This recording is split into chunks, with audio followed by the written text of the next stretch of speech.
Hi friends, இன்னைக்கு நம்ம poisonous love series episode 8 part 2ல் என்ன நடந்துச்சு அப்படிங்கிறத இப்போ நம்ம இந்த வீடியோவில் பார்க்கலாமா? பிரேமோட அம்மா அப்பாவும் இந்த விஷயத்த எப்படிடா ஹேண்டில் பண்ணுறது அப்படின்னு சொல்லி யோசிச்சுக்கிட்டு இருக்கிறாங்க. அப்போ அவங்க அம்மாவுமே சொல்கிறாங்க, எனக்குமே தெரியலை, நம்ம ரொம்பவே அவகிட்ட பேசி பேசி டயர்டாகிட்டோம், ஆனால் அவள் இதை எதையுமே கேட்குற மாதிரி இல்லை அப்படின்னு சொல்லி அவங்க அம்மா சொல்கிறாங்க. அப்போது அதுக்கு அவங்க அப்பா, அவள் மட்டும் ஒரு பையனை லவ் பண்ணியிருந்தா இந்த மாதிரி கண்டிப்பாக நடந்திருக்க மாட்டா அப்படின்னு சொல்கிறாங்க. அப்போது இது எல்லாத்துக்குமே ஒரே வழி, அவள் ஒரு பையனை லவ் பண்ணணும், யார் அந்த பையன் அப்படின்னு சொல்லி அவங்களுமே யோசிக்கிறாங்க. அப்போ அவங்க அப்பா சொல்கிறாங்க, என்னோட ஃப்ரெண்டோட பையன் ஒருத்தன் இருக்கான், அவன் அப்ராட்டில் ப்ரொஃபஸராக இருக்கான், அந்த பையனை பிரேமுக்குமே நல்லா தெரியும் அப்படின்னு சொல்கிறாங்க. உடனே அவங்க அம்மா, பிரேமை எப்படி இதுக்கு ஓகே சொல்ல வைக்கிறதுன்னு சொல்லிட்டு எனக்குமே ரொம்ப கவலையாக இருக்குன்னு சொல்லவும் அவங்க அப்பா சொல்கிறாங்க, நீ தானே அவளோட அம்மா, பிரேம்கிட்ட எப்படி பேசி அவளை கன்வின்ஸ் பண்ணணும் அப்படிங்கிறது உனக்கு தான் நல்லா தெரியும். ஆனால் அவள் மட்டும் அந்த பொண்ணை லவ் பண்ணா கண்டிப்பாக அவளோட லைஃபே ஸ்பாயில் ஆயிரும், அவள் கண்டிப்பாக ஒரு பையன் கூட தான் இருக்கணும் அப்படின்னு சொல்லி அவங்க அப்பாவுமே சொல்கிறாங்க. இங்கே இன்னொரு பக்கம் பிரேமு பேட்டுக்கிட்ட, நீ உன்னோட ஒர்க்கை பார்க்குறதுக்காக போ, நான் ஹாஸ்பிட்டலுக்கு போகிறேன் அப்படின்னு சொல்லவும் பேட்டு, இப்போ தான் நம்மளை பற்றி எல்லாமே தெரியும்ல, ஸோ நானுமே உன் கூட ஹாஸ்பிட்டலுக்கு வர்றேன் அப்படின்னு சொல்கிறாங்க. ஸோ ரெண்டு பேருமே கையை கோர்த்துக்கிட்டு ஹாஸ்பிட்டலுக்கு பிரேமோட ரூம் வரைக்கும் பேட்டு வந்து விடுறாங்க. உடனே பிரேமு, சரி ஓகே, என்ன ரூம் வரைக்கும் கொண்டு வந்து விட்டுட்ட, இப்போ போய் நீ உன்னோட ஒர்க்கை பாரு அப்படின்னு சொல்லவும் பேட்டு, இல்லை நீ எனக்கு ஒரு கிஸ் கொடு, நீ கிஸ் கொடுத்தா தான் நான் இந்த இடத்த விட்டே போவேன் அப்படின்னு சொல்லவும் பிரேமுமே அவங்களுக்கு ஒரு கிஸ் பண்ணுறாங்க. உடனே பேட்டு சிரிச்சுக்கிட்டு, நீ ஒர்க்கு முடிச்சதை சொல்லு, நானே ஈவினிங் வந்து உன்னை பிக்கப் பண்ணிக்கிறேன் அப்படின்னு சொல்லி அங்கேருந்து போகிறாங்க. அப்போ பிரேமுக்கு அவங்க அம்மா கால் பண்ணுறாங்க, நீ உடனே வீட்டுக்கு வா அப்படின்னு சொல்லவும் பேட்டுக்கு ஒரு டெக்ஸ்ட் பண்ணிவிட்டு பிரேமுமே போகிறாங்க. பிரேம் அவங்க வீட்டுக்கு போனதும் அவங்க அப்பா, இங்கே வா, இங்கே வந்து உட்காரு, இவனை உனக்கு ஞாபகம் இருக்கா அப்படின்னு சொல்லி கேட்குறாங்க. உடனே பிரேமுமே, ஆமாம் எனக்கு தெரியும், நல்லாவே ஞாபகம் இருக்குது, ஆனால் பார்த்து ரொம்ப நாள் ஆச்சு அப்படின்னு சொல்கிறாங்க. உடனே அவங்க அப்பா, அவன் உனக்காக நிறைய கிஃப்டெல்லாம் வாங்கிட்டு வந்திருக்கான் அப்படின்னு சொல்லி சொல்கிறாங்க. பிரேமுக்கு நல்லா புரியுது இவங்க எதுக்காக இந்த பிளான் எல்லாம் பண்ணுறாங்க அப்படின்னு சொல்லிட்டு. அப்போ அவங்க அப்பா, நீ கிரிச்சு கூட பேசிட்டுரு, நாங்கள் டின்னருக்குமே ரெடி பண்ணுறோம் அப்படின்னு சொல்லிட்டு இவங்க ரெண்டு பேரையுமே தனியாக விட்டுட்டு எல்லாருமே கிளம்புறாங்க. பிரேமும் கிரிச்சு ரெண்டு பேருமே தனியாக நின்று பேசுகிறாங்க. அப்போ பிரேம் சொல்கிறாங்க, நீ எதையுமே தப்பாக எடுத்துக்காத, நீ ஃபஸ்ட்டு இங்கேருந்து கிளம்பு, நான் என்னோடய பேரண்ட்ஸுக்கிட்ட இது எல்லாத்தையுமே சொல்லி புரிய வச்சுக்கிறேன், எனக்கு உன்னோட லைஃப்பை வேஸ்ட் பண்ணுறதில்ல எனக்கு கொஞ்சம் கூட விருப்பம் இல்லை அப்படின்னு சொல்லிட்டு பிரேம டைரெக்டாக சொல்கிறாங்க. உடனே கிரிச்சுமே சொல்கிறான், நீ இதை எதுக்காக சொல்கிற அப்படிங்கிறது எனக்குமே நல்லா புரியுது, ஏன்னா நீ ஒரு ஆக்ட்ரஸை லவ் பண்ணுற இல்லையா, அதனால தானே, எனக்குமே நல்லா தெரியும், இதனால தான் உன்னோட வீட்டில் எல்லாருமே அப்செட்டாக இருக்காங்க அப்படின்னு சொல்லவும் பிரேமுமே இவனுக்கு எல்லாமே தெரிஞ்சிருக்க அப்படின்னு சொல்லி பார்க்குறாங்க.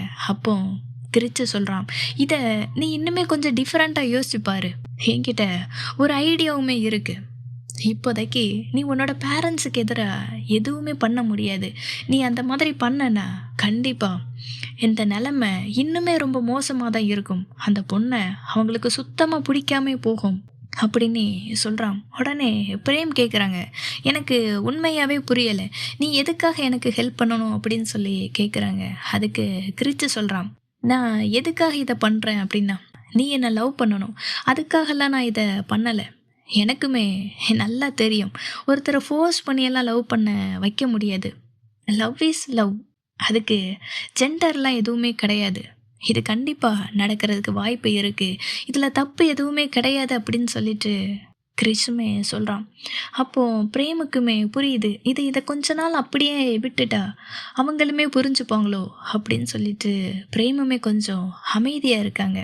அதுக்கப்புறம் பிரேமோட அப்பா பிரேம் கிட்ட பேசுகிறாங்க, நீ அவனை டேட் பண்ணால் நல்லா இருக்கும், நானுமே ஆசைப்பட்றேன் அப்படின்னு சொல்லவும் பிரேம் சொல்கிறாங்க, என்னால் முடியாது, எனக்கும் அவனுக்கும் கொஞ்சம் கூட செட்டே ஆகாது, அப்புறம் நான் பேட்டை தான் லவ் பண்ணுறேன் அப்படின்னு சொல்லிட்டு மறுபடியுமே சொல்லவும் அவங்க அப்பா சொல்கிறாங்க, இந்த வார்த்தையை நீ மறுபடியும் இந்த வீட்டில் சொல்லாத, அதை கேட்குறதுக்கு எனக்கு கொஞ்சம் கூட விருப்பம் இல்லை, நான் உன்னோட நல்லதுக்கு தான் பண்ணுறேன், நீ கிறிச்சு கூட இருக்கணும். அதுதான் என்னோட விருப்பமும். நான் உனக்கு ஒரு வாய்ப்புமே தர்றேன் அப்படின்னு சொல்லிட்டு அவங்க அப்பா சொல்றாங்க. அதுக்கு பிரேம், "இல்ல, என்னால அவன மேரேஜ் எல்லாம் பண்ணிக்க முடியாது. எனக்கு அந்த ஐடியாவே இல்ல" அப்படின்னு சொல்றாங்க. உடனே அவங்க அப்பா, "ஏன் இந்த மாதிரி நீ வேணான்னு சொல்ற?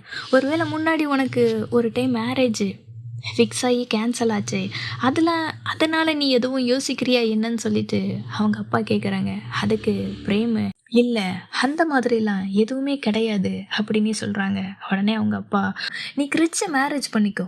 அவன் கூட ஒரு அழகான ஃபேமிலிய நீ உருவாக்கு. உன்னோட மைண்ட நீ சேஞ்ச் பண்ணு. உன்னோட பேரண்ட்ஸு கண்டிப்பா உன்னோட நல்லதுக்காகத்தான் சொல்றோம்.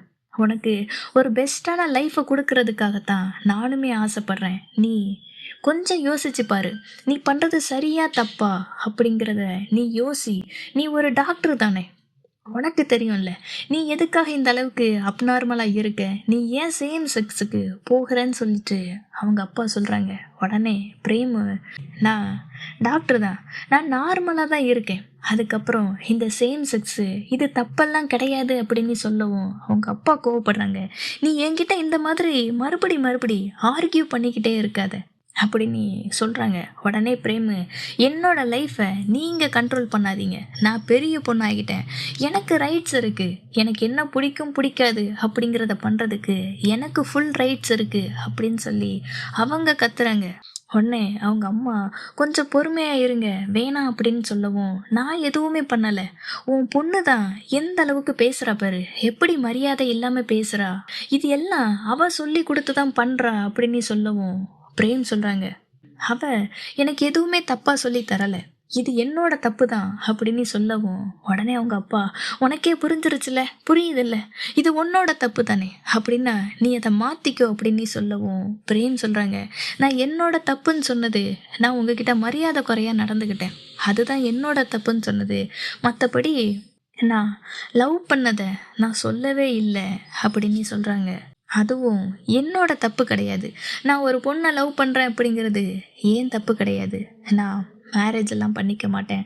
நான் என்ன நடந்தாலும் அவ கூட தான் இருப்பேன் அப்படின்னு சொல்லிட்டு பிரேமும் ரொம்பவே ஸ்ட்ரிக்ட்டா பேசுறாங்க. சத்தம் போட்டு பேசவும் அவங்க அப்பாவுக்கு ரொம்பவே கோவம் வருது. ஸோ உடனே பிரேம அடிக்கிறதுக்காக போகவும் அவங்க அம்மா குறுக்க வந்து தடுத்து அவங்க அம்மா மேல அந்த அடியுமே விழுது. உடனே முறைக்கிறாங்க. அப்போ அவங்க அப்பா சொல்றாங்க, "இந்த அடிக்கு அவ தகுதியான ஆளு தான். ஏன்னா, அவ தான் உன்ன சரியா வளர்க்கல" அப்படின்னு சொல்லிட்டு அங்கேருந்து போறாங்க. அப்போ அவங்க பிரேமு அவங்க அம்மாகிட்ட சாரி சொல்லிக்கிட்டு, அவங்க அம்மாவுக்கு அடிபட்டுருக்கும். ஸோ ஐஸ் பேக் வச்சு விட்டுக்கிட்டு இருக்கிறாங்க. "உனக்கு ரொம்பவே வலிக்குதாம்மா?"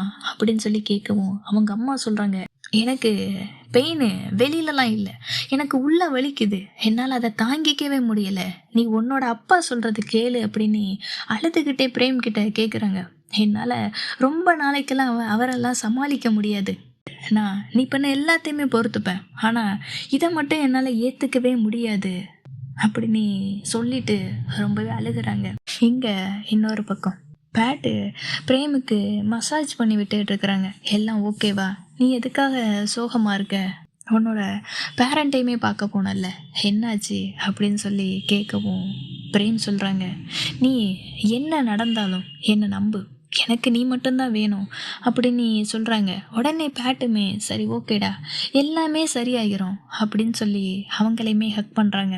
அதுக்கப்புறம் அடுத்த நாள் பிரேம் ஒர்க்குக்காக கிளம்பும்போது கிரிச்சுமே டெக்ஸ்ட் பண்ணுறான்.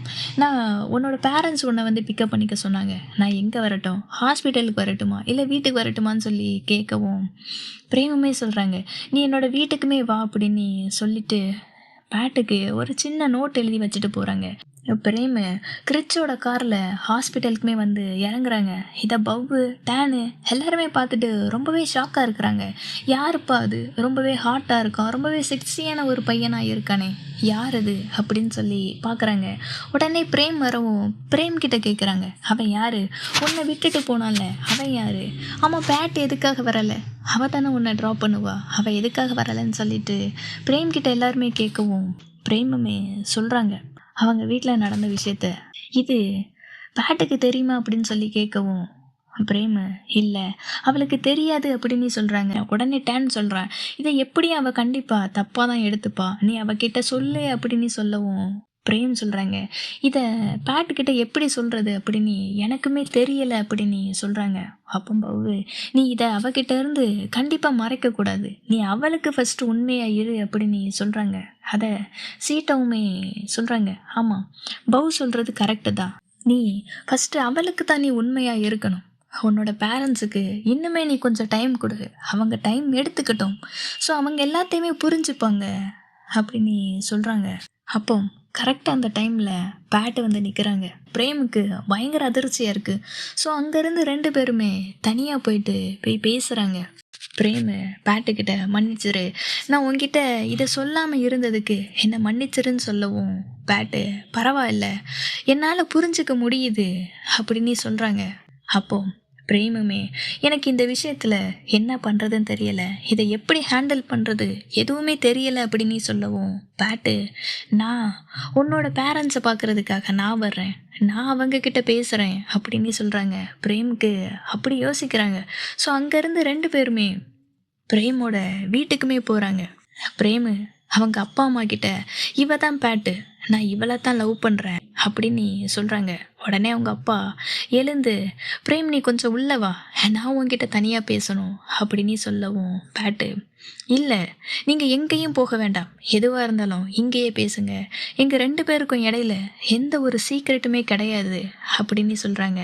உடனே அவங்க அப்பா, அப்படின்னா ஓகே, நான் அவங்ககிட்ட ஸ்ட்ரெயிட்டாகவே சொல்கிறேன், நீ அவளை பிரேக்கப் பண்ணு, நீங்கள் 2 பேருமே வளர்ந்துட்டீங்க, பெரிய பொண்ணாயிட்டீங்க, இது எல்லாத்தையுமே புரிஞ்சுப்பீங்கன்னு நினைக்கிறேன் அப்படின்னு சொல்கிறாங்க. உடனே பேட்டு, எனக்கு நல்லாவே புரியுது, ஆனால் நாங்கள் கண்டிப்பாக பிரேக்கப் பண்ணிக்க மாட்டோம், நாங்கள் 2 பேருமே ஒருத்தரை லவ் பண்ணுறோம் அப்படின்னு சொல்கிறாங்க. அப்போ பிரேமோட அப்பா அவ்வளோ பொறுமையாக பேசிகிட்டு இருக்காங்கல்ல, எனக்குமே ஒரு சந்தேகம், எப்படிடா பிரேமோட அப்பா இந்த அளவுக்கு பொறுமையாக பேசிகிட்டு இருக்கிறாங்க அப்படின்னு பார்த்தா, பேட் அந்த லவ்வுன்னு சொன்ன அந்த ஒரு வார்த்தையை கேட்டதும் அவங்க அப்பா கத்துறாங்க, அந்த வார்த்தையை மட்டும் நீ மறுபடி சொல்லாத, எனக்கு அதை கேட்குறதுக்கு கொஞ்சம் கூட பிடிக்கவே இல்லை அப்படின்னு சொல்லிட்டு பயங்கரமாக கத்துறாங்க. அப்போ பேட்டு சொல்கிறாங்க, எங்களுக்கு ஒரு வாய்ப்புமே கொடுங்க அப்படின்னு சொல்லி கேட்குறாங்க. அதுக்கு அவங்க அப்பா, அதெல்லாம் என்னால் கொடுக்க முடியாது, என்னால் இதை அலோவே பண்ண முடியாது, நீ இப்போவே பிரேக்கப் பண்ணு, இது என்னோட ஆர்டர், நீ இப்போவே பிரேக்கப் பண்ணு அப்படின்னு சொல்லிட்டு பிரேமோட அப்பா அந்த ஒரு வார்த்தையை தான், எனக்கு ஒரு உண்மை தெரிஞ்சாகணும் அப்படிங்கிற மாதிரி, நீ இப்போவே பிரேக்கப் பண்ணு, நீ இப்போவே பிரேக்கப் பண்ணுன்னு சொல்லிட்டு அந்த ஒரு வார்த்தையை திருப்பி சொல்லிட்டு இருக்கிறாங்க. அப்போவும் விடாமல் பேட்டுமே சொல்கிறாங்க, என்னோட லவ் ரொம்பவே தூய்மையானது, நாங்கள் 2 பேருமே ஒருத்தர் அந்த அளவுக்கு லவ் பண்ணுறோம், நான் உங்ககிட்ட கெஞ்சி கேட்குறேன்ப்பா, எனக்கு ஒரு வாய்ப்பு கொடுங்க ப்ளீஸ் அப்பா, எனக்கு ஒரு வாய்ப்பு கொடுங்கன்னு சொல்லிட்டு அவங்க அப்பான்னு சொல்லவும் பிரேமோட அப்பாவுக்கு இன்னுமே கோவம் வருது. நீ கொஞ்சம் நிறுத்துறியா, நீ என்னை எப்படி கூப்பிட்ட அப்பான்னு மட்டும் நீ என்னை சொல்லாத, எனக்கு அதை கேட்குறதுக்கே அருவருப்பாக இருக்குது அப்படின்ட்டு பயங்கரமாக கத்துறாங்க. அப்போ பிரேமோட அம்மா சொல்கிறாங்க, நீ சொல்கிறது எல்லாமே எனக்கு புரியுதுமா, ஆனால் நீ என்ன புரிஞ்சுக்க, பிரேம் எங்களுக்கு ஒரே ஒரு பொண்ணு, அவர் நினைக்கிறது மட்டும் நடக்கலைன்னா கண்டிப்பாக அவரால் கோவத்தை என்னால் தாங்கிக்கவே முடியாது, இந்த லவ் இது உண்மைலாம் கிடையாது, இப்போ நீங்கள் 2 பேருமே ஏதோ ஒரு குழப்பமான மைண்டில் இருக்கலாம், அதனால தான் நீங்கள் லவ் பண்ணுறீங்க, அது உங்களுக்குமே புரியலை அப்படின்னு சொல்லிட்டு அவங்க அம்மா சொல்கிறாங்க. அதுக்கு பேட்டு, இல்லை நாங்கள் ரொம்பவே தெளிவாக இருக்கோம், எந்த ஒரு முடிவு எடுக்கிறதுனாலும் நல்லாவே யோசித்து தான் முடிவுமே எடுக்கிறோம் அப்படின்னு சொல்லிட்டு பேட்டுமே அதுக்கு ஈக்குவலாக பேசுகிறாங்க. இதை கேட்டுட்டு இருந்த அவங்க அப்பா தான் இன்னுமே எழுந்து கத்துறாரு, நீ இப்போவே இங்கேருந்து வெளியில் போ, நீ இங்கே இருக்கவே கூடாது, நீ எனக்கும் என்னோட ஃபேமிலிக்கும் ஒரு பெரிய அவமானத்தை ஏற்படுத்தி கொடுத்துட்ட, எங்களை தலை குனிய வச்சுட்ட, ஸோ நீ இப்போவே இங்கேருந்து வெளியில் போ அப்படின்னு சொல்லி அவங்க அப்பா கத்துறாங்க.